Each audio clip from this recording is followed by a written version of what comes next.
cultura de colocar Jesus no centro, comunicar, de forma clara, que a razão de ser igreja é Jesus, e fazer isso de forma enfática, inspiradora, inteligente e planejada. A cultura de ser uma igreja feita para pessoas imperfeitas. A palavra de Deus nos ensina que são os doentes que precisam de médico e não os sãos. A cultura de fazer com excelência. Isso significa dizer que não se faz de qualquer jeito. Fazemos o melhor ou fazemos o melhor. Não existe outra alternativa. A cultura de ver a graça de Deus em todas as coisas e para todos. Se chegamos até aqui, foi por meio dele, Jesus. Se somos o que somos, é por causa dele, Jesus. A cultura de fazer o que ninguém está fazendo para alcançar quem ninguém está alcançando. Amamos ousar, arriscar e fazer diferente.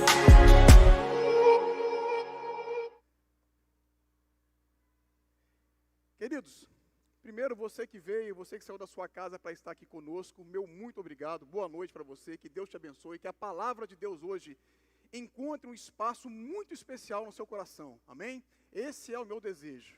E você que está em casa nos assistindo, que Deus abençoe a sua vida, abençoe a sua família, que Deus abençoe a sua casa, que o Espírito Santo de Deus possa entrar no seu lar hoje e fazer diferença em qualquer área que você precise e necessite.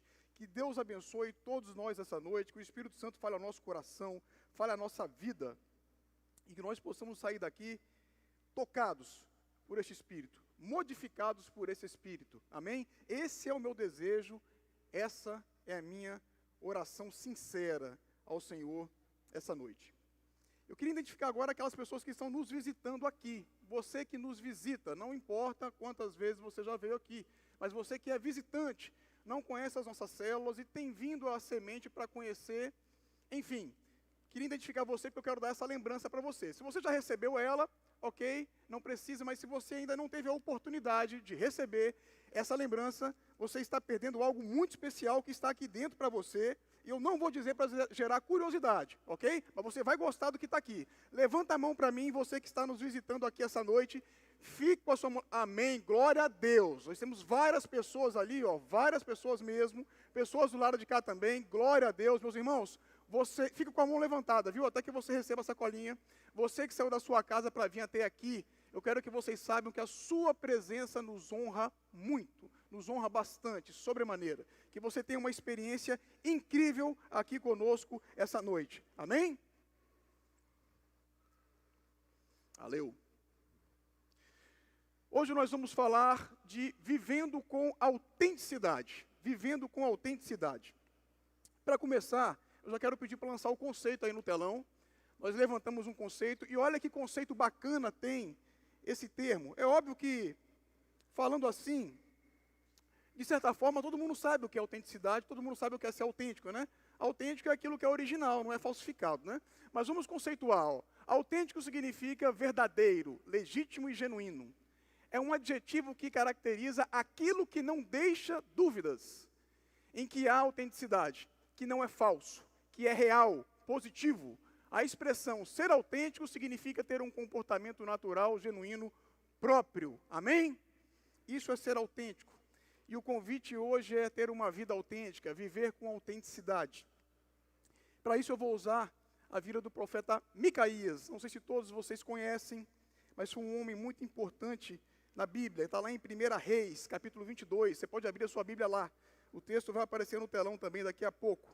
Mas o que nós queremos falar hoje? É desvendar quais são esses ingredientes, essas características sobre uma vida autêntica, para se ter uma vida autêntica, uma vida original, sabe, uma vida que agrada a Deus. Você não precisa ser uma pessoa extraordinária para viver coisas extraordinárias de Deus, amém? Muitas vezes nós achamos que, amém, Caleb? Caleb está bem interativo aí com a mensagem, amém, glória a Deus. Você não precisa ser uma pessoa extraordinária para viver o extraordinário de Deus, amém? Às vezes nós achamos que a gente tem que ser uma pessoa de destaque, ter uma posição de destaque, seja lá onde for, para viver coisas grandes e coisas importantes e imponentes. Isso não é verdade. A Bíblia nos mostra que a coisa não é assim, ou não precisa ser assim. Não que você não possa ser uma pessoa de grande destaque, mas necessariamente você não depende disso para viver grandes coisas nas mãos de Deus. Amém? Ser autêntico é uma característica que, se você desenvolve, se você a tem, isso já lhe torna capaz para viver coisas sobrenaturais nas mãos do Senhor. E é por essa razão que nós vamos falar de Micaías, que foi um profeta em Israel. Micaías foi um homem que viveu num tempo muito difícil. Ele viveu numa época chamada de reino dividido, né? E ele fazia parte do reino do norte, o reino de Israel, cuja capital era Samaria. E estes reinos do norte teve 19 reis. Foram 19 reis, e nenhum deles reinou de maneira a agradar a Deus. Micaías passou por 19 gestões, digamos assim, né? Aliás, ele não. Estes reinos do norte foram 19 reis, e nenhum deles governou de maneira a agradar a Deus. Todos eles, sem exceção, desagradaram a Deus. Esse período do reino dividido durou cerca de 400 anos. 400 anos. E Micaías, ele vive num período de um rei muito conhecido, certamente você já ouviu muito falar dele, que é o rei Acabe. Esse é o tempo que vive o profeta Micaías. Rei Acabe, você sabe, ele era um louco, marido daquela mulher chamada Jezabel, uma louca, desvairada, a gente sabe disso, a Bíblia nos informa isso, nos diz isso.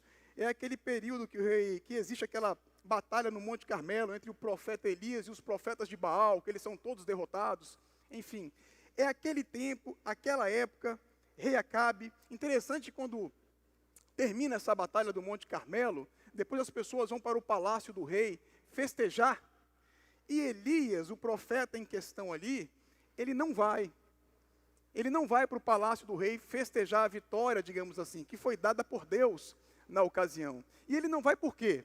Uma das razões é porque a mulher de Acabe disse que ia matar Elias, disse que se encontrasse ele ia acabar com a vida dele. Outra razão também é porque profetas do Senhor não se sentiam muito à vontade na mesa do rei.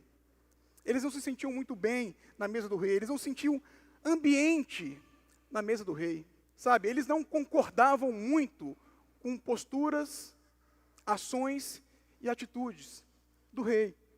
Principalmente em um reino onde nenhum deles obedecera a Deus. Nenhum deles fizeram aquilo que agradava a Deus.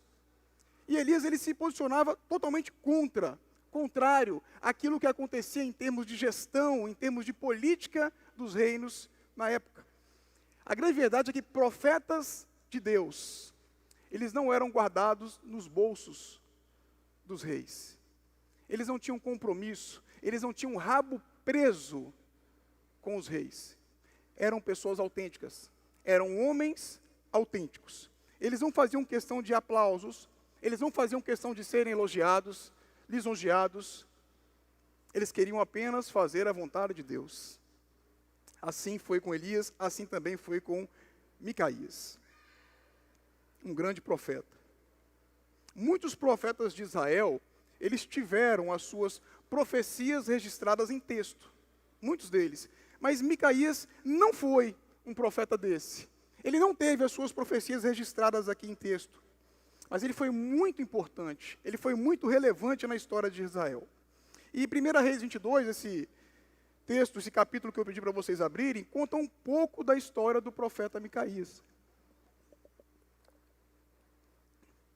A gente vai perceber aqui por que ele foi escolhido para falar sobre uma vida autêntica, vivendo com autenticidade. Tempo do rei Acabe, reinos do norte, e de repente Acabe ele é procurado por um rei do sul. O reino era dividido, tinha um reino do norte e um reino do sul. E lá no reino do sul tinha um rei Josafá, que foi um rei, inclusive, que fez a vontade de Deus. Foi um ótimo rei, certo? E de repente o rei Josafá, ele procura o rei Acabe e fala o seguinte: a Síria tomou porções generosas das nossas terras. Nós não vamos fazer nada, vamos deixar isso por isso mesmo, vamos perder aquilo que é nosso. E Acabe diz: se eu for para a guerra, você vai comigo, Josafá? Se eu for para a guerra, você me acompanha, você vai comigo? E Josafá diz o seguinte: eu e você somos uma coisa só. Os meus cavalos são seus cavalos, os meus soldados são seus soldados, o meu exército é seu exército, eu vou com você. Se você for para a guerra, se você for guerrear por aquilo que é justo, eu vou com você. Só te peço uma coisa, Josafá falou. Vamos ouvir a Deus. Vamos ouvir o que Deus pensa disso. Vamos ouvir o que o Senhor pensa acerca dessa demanda. Vamos saber o que Deus pensa acerca de nós irmos à guerra e pleitear essas porções de terras que são nossas, na verdade. E aí Acabe manda chamar os profetas. E aí que ele manda chamar os profetas, e está lá em 1 Reis 22, a partir do versículo 6, você pode acompanhar no telão, ou apenas me ouvir aqui. A partir do 6 diz assim: então Acabe, ele chama os profetas. Então o rei de Israel reuniu 400 profetas e lhes perguntou: devo ir à guerra contra Ramote de Gileade ou não? Eles responderam: sim, pois o Senhor as entregará nas mãos do rei. Josafá, porém, perguntou: não existe aqui mais nenhum profeta do Senhor a quem possamos consultar? Veja bem, Acabe chamou 400 profetas. É muita gente, é muito profeta. Amém? É muito profeta. E todos eles foram unânimes. Pode ir para a guerra. Você vai ganhar geral. Você vai se dar bem, você vai ganhar, você vai vencer. E Josafá, ele fica cismado com isso, ao que parece, ao ler o texto bíblico, e ele diz: mas não existe aqui mais nenhum profeta do Senhor a quem possamos consultar? O rei de Israel responde a Josafá: Acabe, ainda há um homem por meio de quem podemos consultar o Senhor, mas eu o odeio. Eu odeio ele. Mas por que você odeia ele? Porque nunca profetiza coisas boas ao meu respeito, mas sempre coisas ruins. Eu confesso que é uma boa razão para você odiar alguém, né? Ele nunca profetiza coisas boas, sempre coisas ruins. E esse é Micaías, filho de Imlá. O rei não deveria dizer isso, disse Josafá. Então o rei de Israel chamou um de seus oficiais e disse: traga Micaías, filho de Imlá, imediatamente. Usando vestes reais, o rei de Israel e Josafá, rei de Judá, estavam sentados em seus tronos na eira, junto à porta de Samaria. E todos os profetas estavam profetizando em transe diante deles. E Zedequias, filho de Kenaná, tinha feito chifres de ferro e declarou: assim diz o Senhor, com estes chifres tu ferirás os arameus até que sejam destruídos. Todos os outros profetas estavam profetizando a mesma coisa, dizendo: ataca Ramote de Gileade e serás vitorioso, pois o Senhor a entregará nas mãos do rei. O mensageiro que tinha ido chamar Micaías, lhe disse o seguinte: olha só a pressão. Veja, todos os outros profetas estão predizendo que o rei terá sucesso. Sua palavra, Micaías, a sua palavra também deve ser favorável. Ou seja, não se atreva a dizer nada diferente disso. Você vai falar em nome de Deus, mas você vai falar aquilo que nós queremos que você fale. Micaías, porém, disse: juro pelo nome do Senhor, que direi o que o Senhor me mandar. Quando ele chegou, o rei lhe perguntou: Micaías, devemos ir à guerra contra Ramote de Gileade ou não? Ele respondeu: atacas e será vitorioso, pois o Senhor a entregará nas mãos do rei.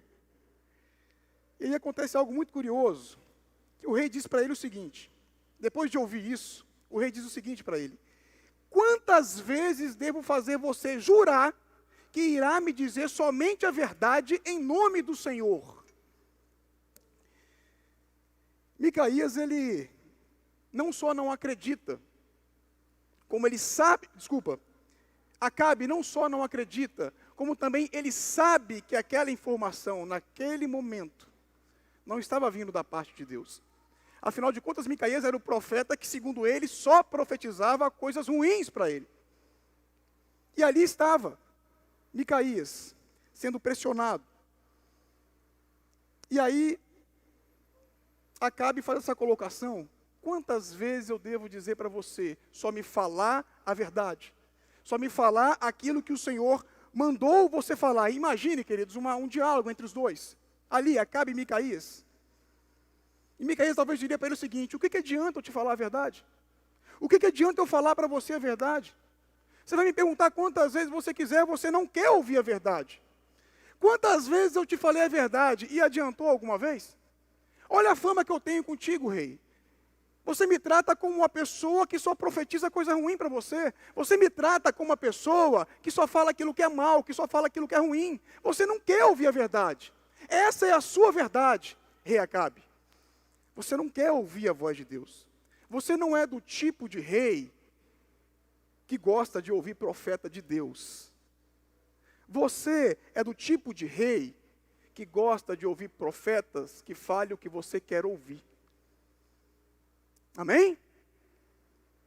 É meio duro, né? A gente sabe que isso existe. Isso existe. Você é o tipo de rei que tem profetas no seu bolso.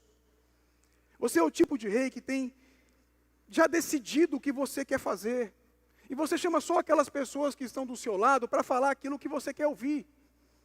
Então não adianta, porque você, na verdade, você já decidiu ir para a guerra. Você já vai mesmo, independente do que eu disser aqui. A sua decisão está tomada, você não quer ouvir a voz de Deus. Essa é a verdade. Aliás, ele poderia dizer, se não fosse Josafá, eu nem estaria aqui. Você nem teria mandado me chamar, se Josafá não tivesse pedido isso. Se Josafá não tivesse pedido para você consultar os profetas. Essa é a real. Você me chamou aqui para quê? Você já sabe o que eu penso. Você já sabe o que eu penso. E esse diálogo é interessante demais, porque é impressionante como as histórias bíblicas se repetem na nossa vida. Muitas vezes nós passamos por situações exatamente como essas. Não é que isso é uma aberração, mas é muito comum, a gente quer ouvir aquilo que nos agrada. Essa mensagem, por exemplo, não é um tipo da mensagem que você vai dizer amém toda hora. Eu reconheço isso. Normalmente a gente quer ouvir coisas que nos favoreçam. Só que nem sempre a verdade vai nos favorecer. Amém? Amém. Amém. Nem sempre. Nem sempre ela vai nos favorecer. A gente tem uma certa capacidade, eu falo a gente de forma geral, certo? Não é eu, você, a humanidade, o ser humano. A gente tem uma certa facilidade em calar as vozes que nos confrontam. Aquela voz que incomoda, aquele conselho que vai contra aquilo que você quer fazer e te incomoda, sabe? E mexe com a tua carne, mexe com os seus desejos, as tuas vontades. E não corrobora ou não concorda com aquilo muitas vezes que não é certo. Com aquilo que é errado. A gente tem essa capacidade. E da mesma maneira, a gente tem muita facilidade em trazer aplausos às vozes que nos levantam. E é lógico que é bom, sim. É lógico que é bom, sim, aquilo que é positivo. Mas aqui, Acabe vai dizer assim, Micaías, fala a verdade. Fala o que Deus está lhe dizendo. Fala a verdade. E Micaías fala, você quer ouvir a verdade? Então é o seguinte, rei. Aqui o papo é reto. A questão é a seguinte, Israel vai ser destroçada pela Síria. Você vai morrer no campo de batalha. O seu povo vai ficar como ovelhas que não têm pastor. Você vai morrer na batalha e os cães vão lamber o seu sangue. História bonita, né? Você vai morrer e os cães vão lamber o seu sangue. E Acabe tem uma resposta interessantíssima. Sabe o que ele diz? Prendam esse homem. Prendam ele, leve ele daqui. Eu não disse, ele só profetiza coisa ruim. Eu não disse que ele não me fala coisas boas. Olha só o que ele está dizendo. 400 disseram que eu ia ter sucesso. 400 disseram que eu ia vencer. 400 profetas, é muita gente, eu concordo. É muito profeta, é muita profetada. Com um relatório positivo. Só Micaías que fala diferente. Prendam esse homem. Leva esse cara daqui, tira ele da minha frente. Acabe ficou furioso. Pão e água para ele até eu voltar da guerra. Até eu voltar da guerra, porque eu vou vencer. E aí, Micaías, ele, lá no versículo 26, 27, ele fala algo interessante. 28. Ele diz, Micaías declara o seguinte, se você de fato voltar em segurança, se você de fato voltar em segurança, o Senhor não falou por meu intermédio. E acrescentou: ouça o que eu estou dizendo, todos vocês. Se você voltar em segurança, ou seja, se você voltar em segurança, eu estou errado. Deus não falou através de mim. Se você voltar em segurança, eu estou errado. Eu não fui boca de Deus, eu não fui voz de Deus. Agora, se você não voltar, deixa uma ordem aí para me soltar, porque você mandou me prender até que você volte. Eu estou dizendo que você não vai voltar. Se você voltar, se você não voltar, eu fui boca de Deus, eu falei. Então deixa uma ordem aqui para me liberar se você não voltar. Esse era o quadro, esse era o cenário. Micaías é levado para a prisão. E a história se desenrola. E o Acabe era um cara gente boa demais, porque ele diz o seguinte: Josafá, você vai para a guerra comigo? Josafá fala: eu vou. Lógico que eu vou, com certeza eu vou. E Acabe fala o seguinte: então nós vamos fazer o seguinte: você é rei, você vai vestido de rei, Josafá. Eu vou me vestir de soldado. Eu vou como soldado para a batalha. Só que existia uma seguinte orientação. O general do exército inimigo, ele havia orientado as suas tropas o seguinte: vocês vão para o campo de batalha, e para mim só me interessa uma pessoa, Acabe. Eu só quero eliminar a vida de Acabe. Assim que vocês identificarem Acabe, vocês matam ele. É só o que me interessa. Eu só quero a cabeça de Acabe. Só que o Acabe não foi bobo, ele foi disfarçado de soldado. Seria muito difícil ele ser reconhecido, porque tinham centenas, milhares de soldados, e ele estava vestido como mais um deles. O único que estava vestido de rei na batalha era Josafá. Super ideia de Acabe. E os soldados de Israel perseguiram. Cadê o Acabe? Cadê o Acabe? Encontraram um rei e foram matar ele. Mas quando perceberam que era Josafá, não, esse não é o Acabe, não, então não mate ele. Não mate ele. O fato é que Acabe acabou morrendo mesmo, acabou acabando. Morreu por uma flechada ocasional. Pense bem, uma flecha, um soldado, ocasionalmente, soltou uma flecha sem direção. E a Bíblia narra que essa lança entrou entre os espaços que tinha na armadura, atingiu ele. Ele sangrou o dia inteiro na batalha e veio morrer à noite. O que a gente percebe disso aqui, queridos? Uma história meio sangrenta, né? Mas é Bíblia. O profeta falou que ia morrer, ele morreu. Quando Deus fala alguma coisa sobre a sua vida, acontece. Quando Deus decreta alguma coisa sobre a nossa vida, acontece, amém? Acontece. Quando a profecia é de Deus, ela acontece. Por quê? Porque profecia não é uma sugestão. Profecia não é uma orientação. Sabe? Profecia não é uma indicação de probabilidades, onde, olha, tem tantos por cento disso acontecer. Profecia é uma coisa que se cumpre. Profecia é algo que acontece mesmo. Se você receber uma palavra de Deus e for de Deus, vai acontecer cedo ou tarde, isso vai te alcançar. Amém? Deixa eu dar um exemplo que eu adoro para vocês aqui. Adoro. Não sei nem se ele sabe. Mas certa vez ligaram para minha casa, 5 e pouco da manhã o telefone tocou. Era uma amiga minha lá da minha terra natal, lá do Espírito Santo. Ligou para mim, eu atendi e falei: oi. Ela falou: eu quero falar com a Érica. Falei: com a Érica? Mas ela era amiga minha, né, tal. Eu quero falar com ela. Eu falei: não, pode falar, ela está dormindo.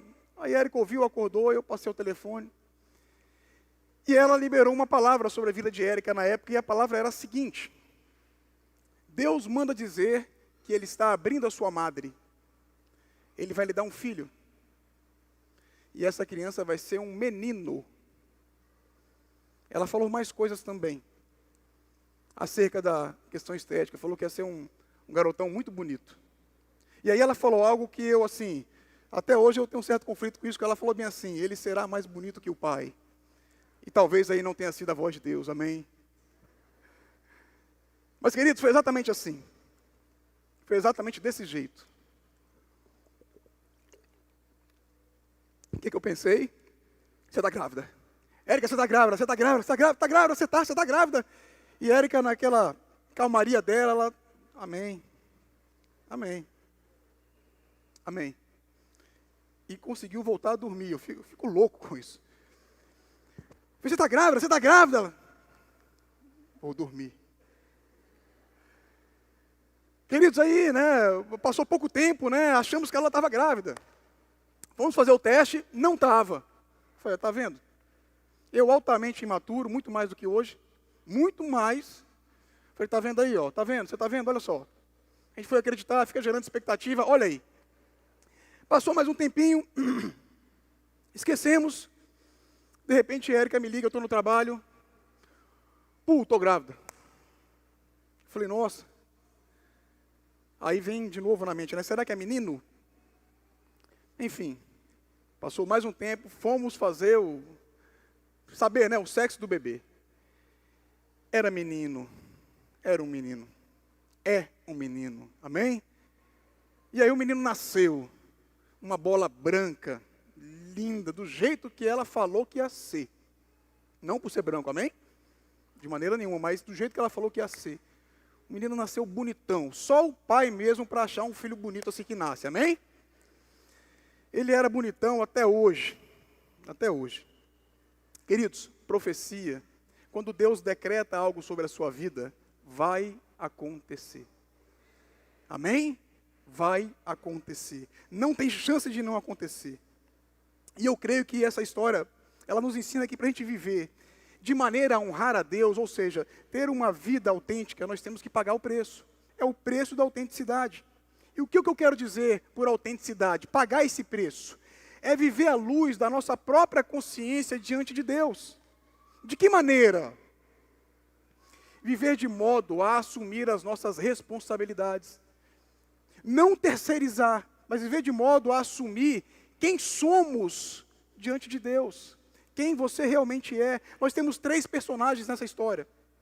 3 pessoas aqui. Josafá, Reino do Sul, um baita rei, agradou a Deus, top de linha. Temos Acabe do Reino do Norte, temos Micaías, o profeta. Josafá representa uma pessoa que quer ouvir a Deus. Josafá, ele quer ouvir a Deus, ele manda chamar os profetas. E ele ouve os profetas. Acabe representa aquele que não quer ouvir ninguém. Sabe? Acabe representa aquele que quer ouvir só a si mesmo. Acabe representa aquele que quer ouvir só aquilo que agrada a ele. Só aquilo que deixa ele alegre. E temos Micaías, que simplesmente representa aquele que ouve a Deus. Representa aquele homem, aquela pessoa que ouve a Deus. É claro que nessa época, para se ouvir a Deus, de fato, era chamado os profetas. Tinha que ouvir os profetas. Mas mesmo naquela época, haviam orientações claras a respeito da necessidade de julgar o que os profetas estavam dizendo. Você tinha que avaliar, discernir quem é profeta de Deus e quem não é profeta de Deus. Muita gente falava muita coisa, igual hoje também é assim. Vocês sabem disso. Muita gente fala muita coisa.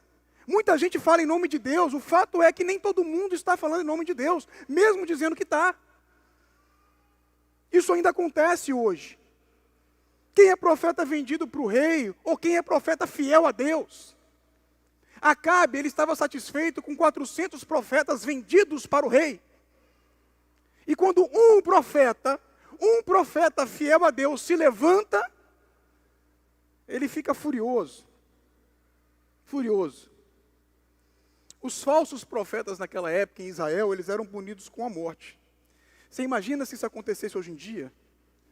Se quando alguém fosse falar uma palavra de Deus para você, e você virasse assim e falasse com ela, olha, você tem certeza que isso é de Deus?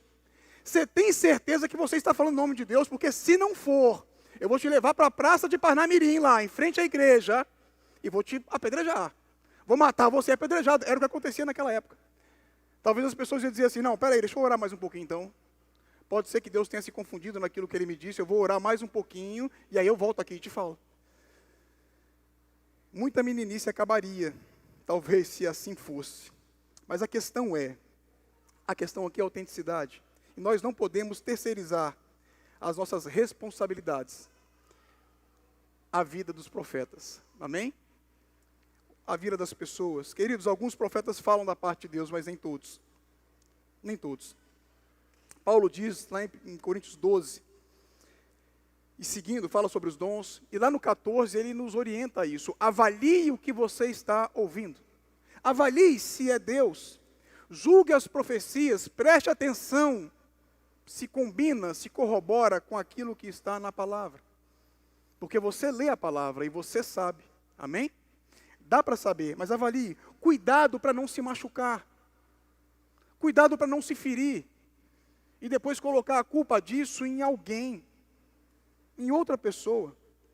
Você não pode deixar que a sua vida seja conduzida por uma consciência que não seja a sua própria consciência diante de Deus. Amém? Essa é a proposta. Isso é viver com autenticidade. Por isso que Micaías diz assim, espera aí, os 400 profetas disseram que o rei vai ser vitorioso? Os 400 disseram isso? E daí? E se os 400 estiverem enganados? Não, mas eles falaram, e daí? Você quer induzir a minha palavra ao rei? Você quer que eu diga o mesmo que todos estão dizendo?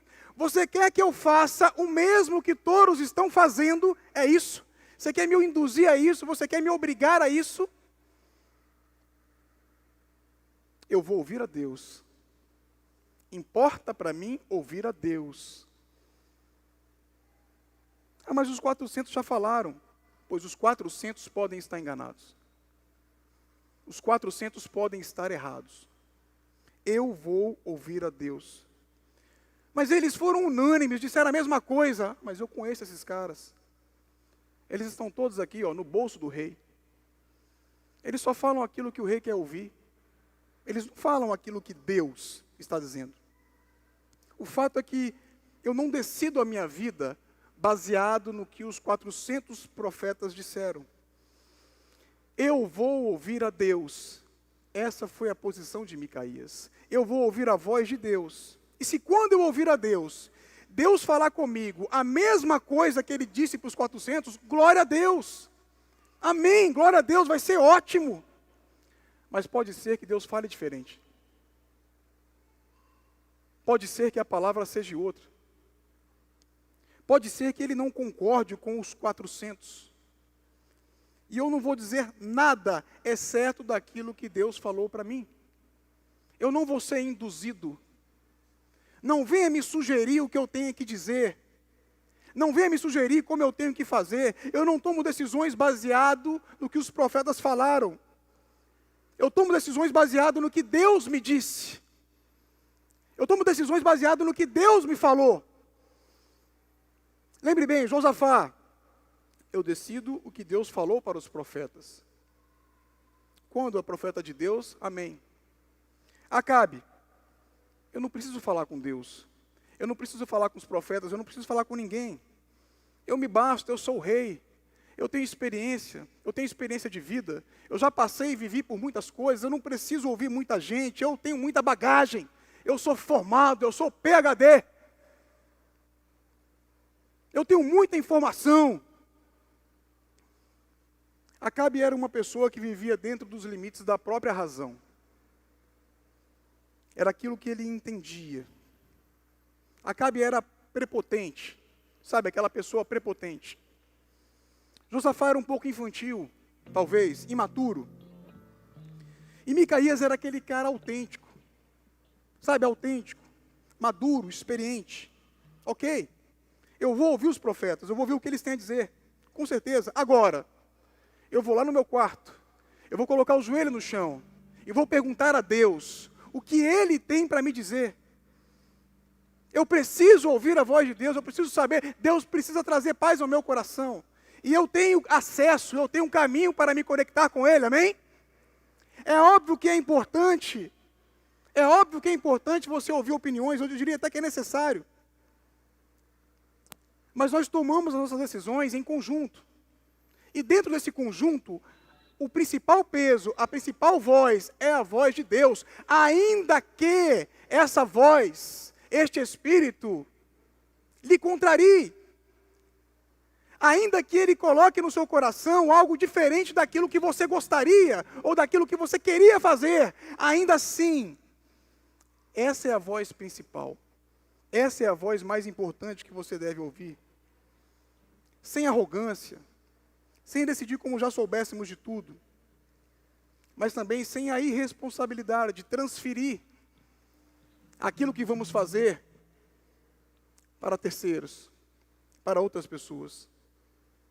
Mas tendo ouvido o que os profetas dizem, tendo ouvido o que a minha própria consciência diz diante de Deus, eu me coloco diante de Deus e pergunto de Deus: faço ou não faço? Eu troco de emprego ou não troco? Eu namoro aquela moça ou não? Eu caso com aquele rapaz ou não?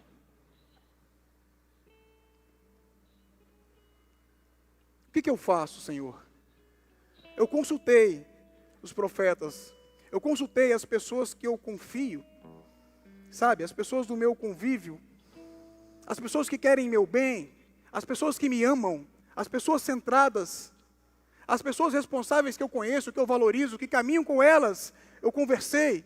Estão aqui as opiniões dessas pessoas. É muito importante também, tem o seu peso também. Senhor, a minha consciência, ela diz isso aqui, sobre esse tema, sobre esse assunto. O meu coração está assim, o meu espírito está dessa maneira, e eu quero entregar tudo isso ao Senhor. E com a sua paz, que excede todo entendimento, diz para mim, o que eu faço? Como eu vou agir? Se você me perguntar, Júnior, todas as decisões que você toma, você tem certeza que está fazendo exatamente aquilo que Deus quer para a sua vida? A minha resposta para você, sem pensar, é não. Mas pastor, não. Não tenho certeza absoluta, não tenho. Infelizmente, eu adoraria ter, mas não tenho. Muitas vezes eu não tenho certeza. Algumas vezes eu tenho, absoluta. Outras não. Eu não tenho certeza algumas vezes. Mas do que eu tenho certeza quando eu decido? Qual é a certeza que eu tenho?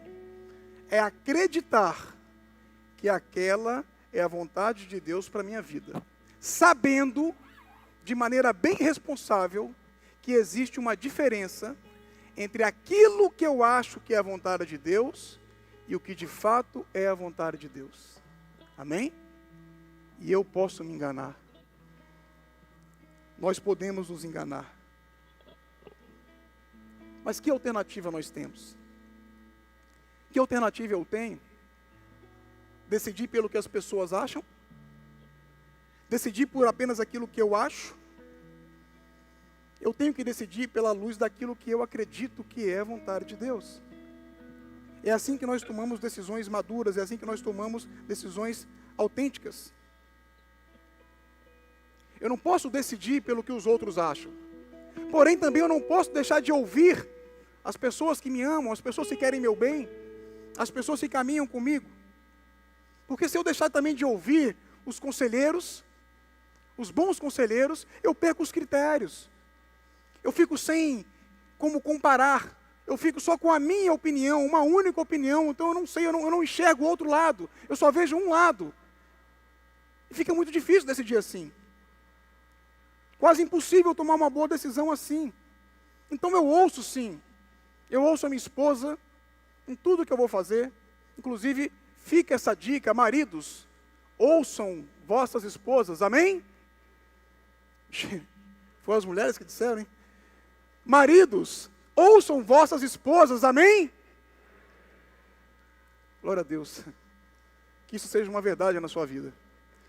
Eu ouço a minha mãe. Eu não tomo decisão sem falar com a minha mãe.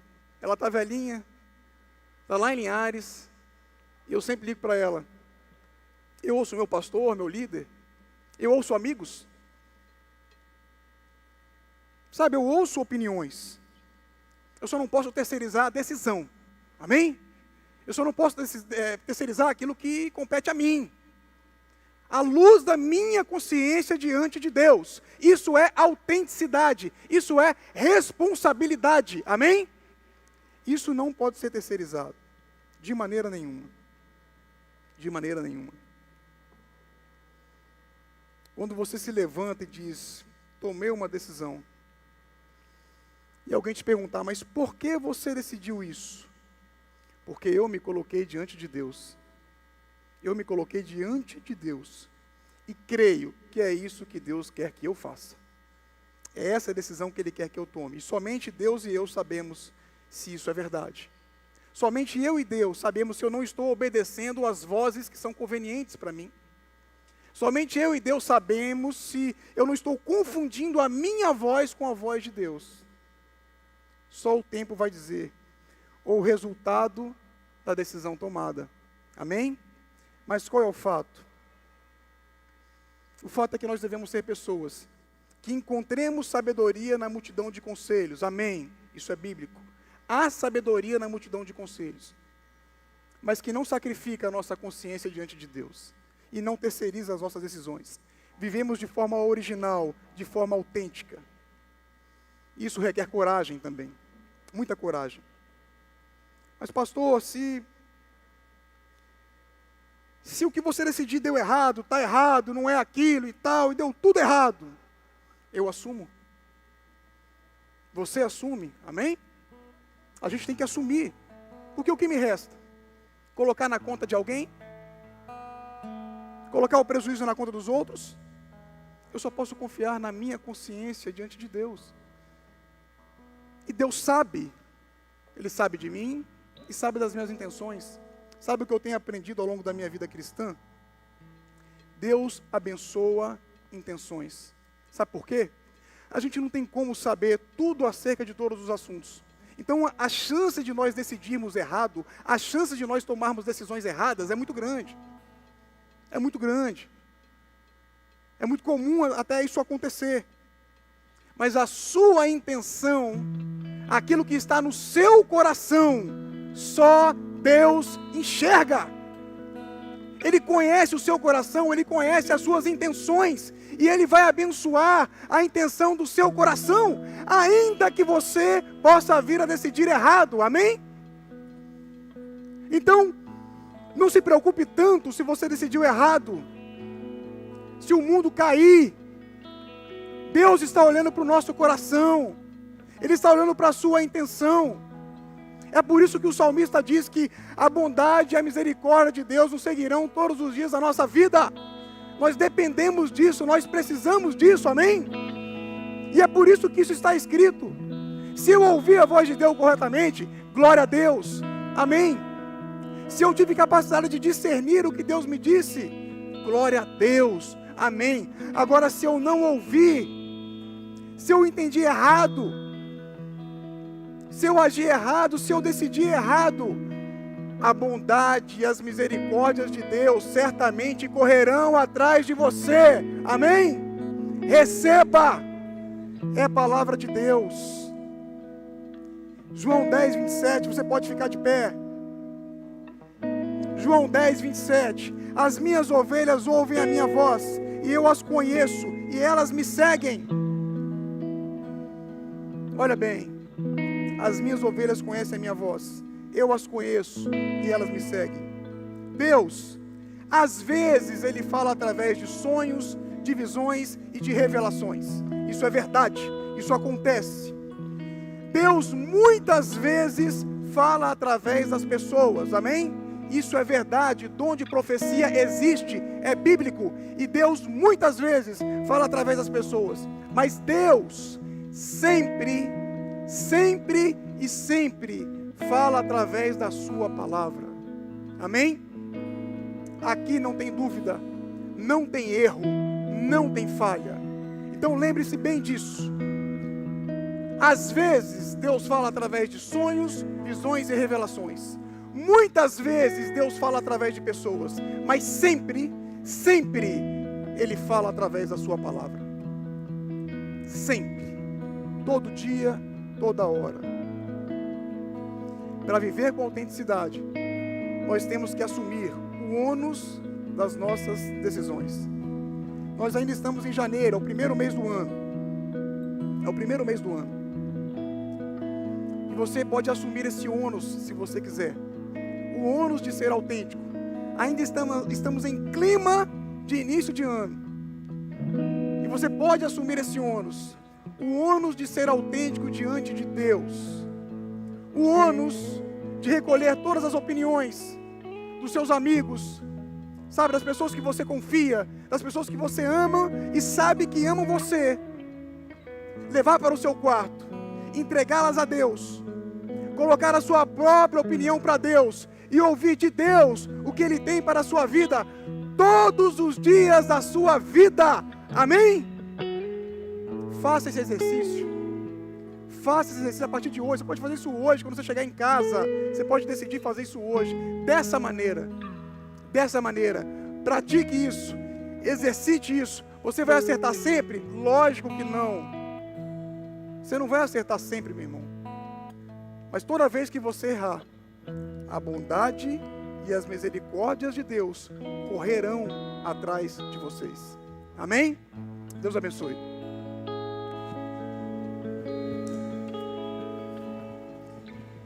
Eu tenho um Deus que não vai deixar essa luta me matar, o desespero me tomar. Por mais pressão que esteja a situação, o controle ainda está na palma de suas mãos.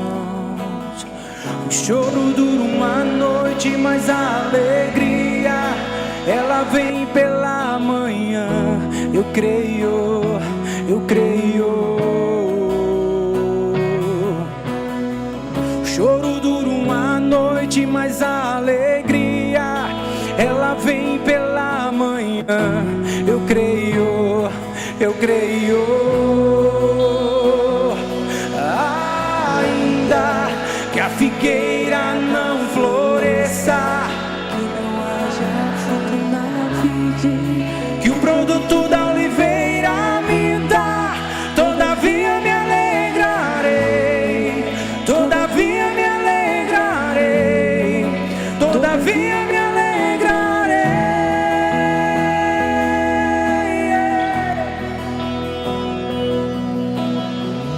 Eu tenho um Deus que não vai deixar essa luta me matar, o desespero me tomar. Por mais pressão que esteja a situação, o controle ainda está na palma de suas mãos. Levanta sua voz. O choro dura uma noite, mas a alegria ela vem pela manhã. Eu creio, eu creio. O choro dura uma noite, mas a alegria ela vem pela manhã. Eu creio. Levanta sua voz, igreja, e declare tudo isso. Ainda que a figueira não floresça, que não haja fruto na vide, que o produto da oliveira me dá, todavia me alegrarei, todavia me alegrarei, todavia me alegrarei. Declare mais uma vez. Ainda que a figueira não floresça, que não haja fruto na vide, que o produto da oliveira me dá, todavia me alegrarei, todavia me alegrarei, todavia me alegrarei.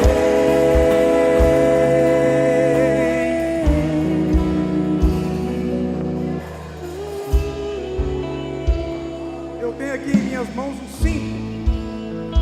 Não é um cinto comum, porque eu tentei trazer um cinto que se parecesse um pouco com o que os apóstolos usavam no seu tempo. Então é um cinto de couro. Certa vez o apóstolo Paulo, ele fazendo as suas viagens missionárias, ele chega em Éfeso e, compelido pelo Espírito, ele começa a predizer a sua morte. Ele começa a falar que ele ia passar por muitas situações difíceis, que ele ia ser torturado, preso. e fatalmente iria morrer. Ele segue as suas viagens. Numa certa ocasião, novamente chegando em Éfeso, ele deixa o seu cinto em um local lá. E existia um homem chamado Ágabo. Ágabo era o nome desse homem. Ele era um profeta. Assim como Micaías, como eu citei Micaías, ele era um profeta muito respeitado. Certa vez ele disse ao povo de Israel que viria uma grande fome sobre Israel. A igreja ouviu a profecia, reconheceu a voz de Deus, se preparou, a fome veio, mas a igreja estava preparada, amém? Ágabo era um homem de Deus, era um profeta de Deus. Profecia é um dom de Deus, profetas de Deus existem. E Ágabo, vendo o cinto de Paulo, sem saber que era de Paulo, ele pega o cinto de Paulo. Você vai encontrar isso lá em Atos capítulo 20 e 21. Ele pega o cinto de Paulo e diz o seguinte: de quem é esse cinto? A quem pertence esse cinto? O dono desse cinto vai sofrer muito. O dono desse cinto vai ser torturado. O dono desse cinto vai ser preso. Ele vai ser exposto ao ridículo. O dono desse cinto vai vir à morte. Ele vai morrer. E as pessoas que lá estavam, amavam Paulo, vendo a profecia, sendo de Ágabo um homem de Deus, correm para Paulo e dizem o seguinte: Paulo, você está vendo? Isso é uma mensagem para você não ir. Paulo ia para Jerusalém. Isso é uma mensagem para você não ir, para você ficar aqui, porque eles vão te matar lá. O profeta está dizendo, o homem de Deus está dizendo, não vá, Paulo.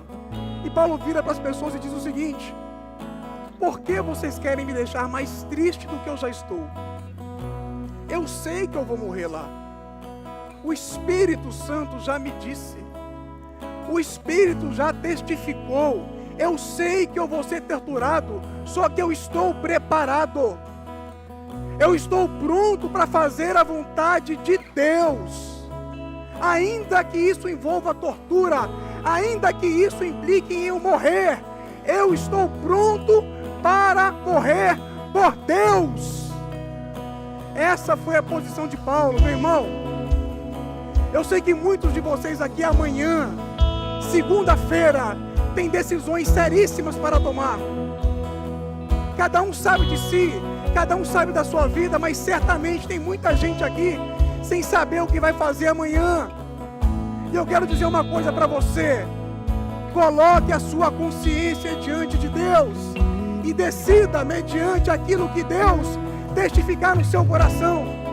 E não tenha medo, não tenha medo de decidir errado. Sabe por quê? Porque se você decidir errado, escute bem, se você decidir errado, Deus, nesse mesmo instante, Ele está olhando para você e está dizendo para os anjos dele: Marcos Paulo, amanhã vai tomar uma decisão muito séria, que os meus anjos vão atrás dele, corram atrás dele, que as minhas misericórdias encontrem ele. Amém, Marcos? Glória a Deus.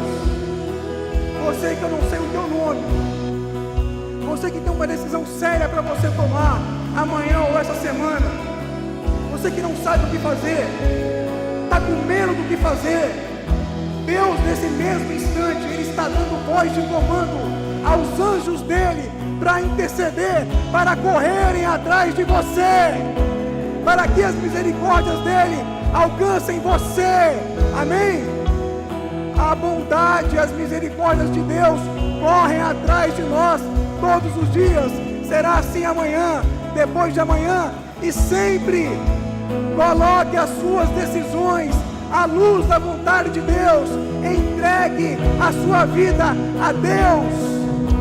Coloque a sua vontade debaixo da vontade de Deus, que é boa, perfeita e agradável. E certamente as bondades e as misericórdias dele te perseguirão todos os dias da sua vida. Amém?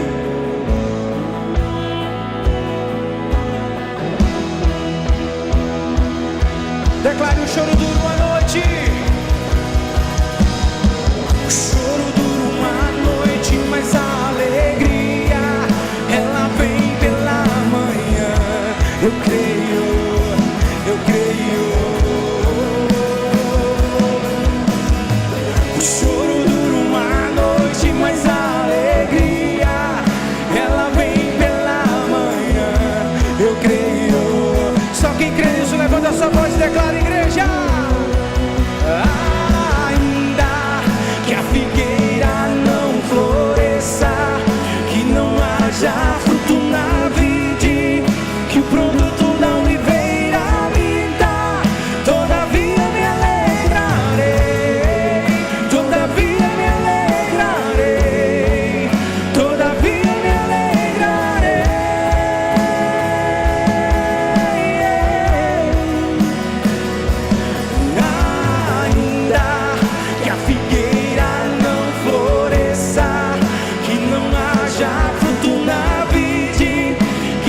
Amém, irmãos? Podem sentar.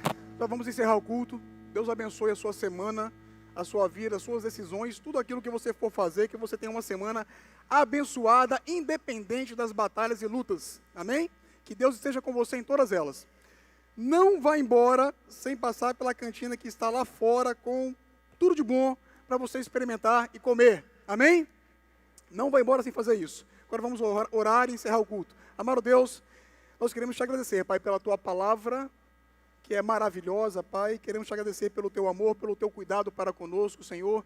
E eu quero te pedir, Senhor, com muita humildade essa noite, que na mesma paz, na mesma segurança, no mesmo amor que o Senhor nos trouxe até aqui, assim também o Senhor possa nos levar para os nossos lares, que nós tenhamos uma semana, Senhor, de lutas, batalhas sim, mas acima de tudo também de vitórias, para que o seu nome seja cada vez mais honrado e glorificado. E fazemos esta oração em nome do teu Filho amado, o nosso Senhor, o nosso Salvador, Jesus Cristo, e a igreja diz: amém.